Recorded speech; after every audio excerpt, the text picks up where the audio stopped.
Hello everyone. Several of you had some questions about the cash collection schedule. So what I did was I pulled out a problem from the book.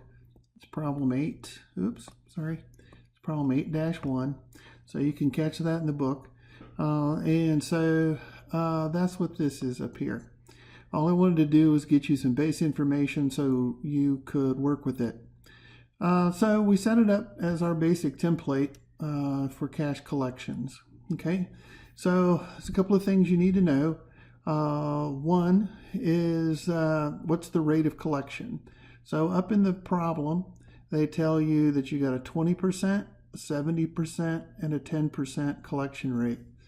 That totals 100. So as a result, there is no uncollectible. There is no third month. It's just month of sale, first month after, and second month after.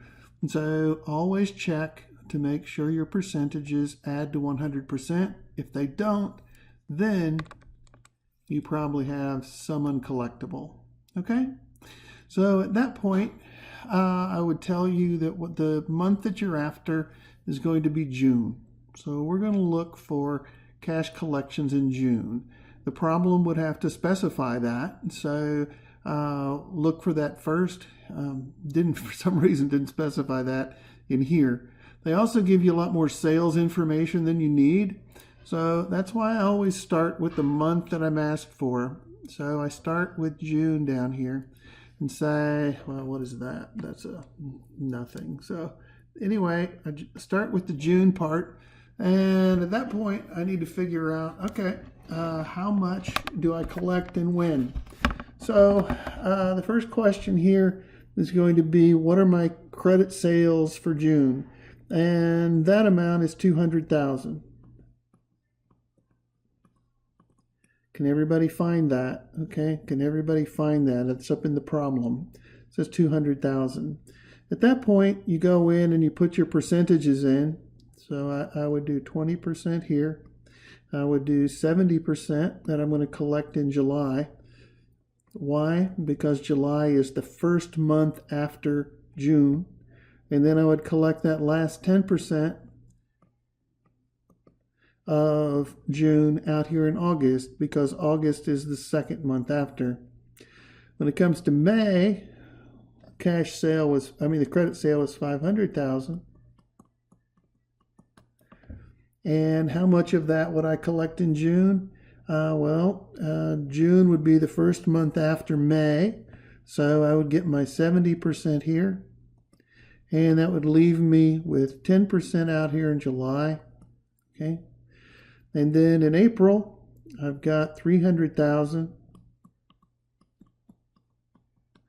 And I would only get that 10% in June because why? June is the second month after April.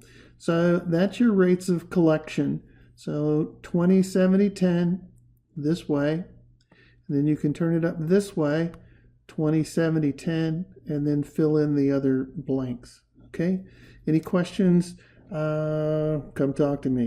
Now, let's go ahead and take a look at the actual calculations. And they go like this.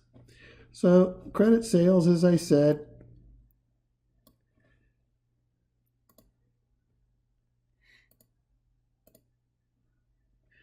are 300, 500, and 200. And so the cash collections in June are going to be 30,000. That's that 10%, 350, which was that 70%. Okay. And then I got the 20% collected in June of June sales. Now that also tells me that I've got some amounts to collect in July and August. And those amounts were 50, 140, and 20. Note, you do not have any cash sales here. So cash sales are the amount of the total sales that are collected in cash before they hit the credit sales. This is just the credit sales. Okay? Now, the other thing that we talked about is accounts receivable, and there's two ways to get there. So if we look at receivables at the end of June, That's where we use the triangle method. So my receivables are going to be sales that occurred before the end of June, for which we have yet to collect the cash. So the 50, the 140, and the 20 are what we have yet to collect. And if I add those together, I get 210,000. That's my ending receivables. Okay. Now, alternatively, you can do it this way.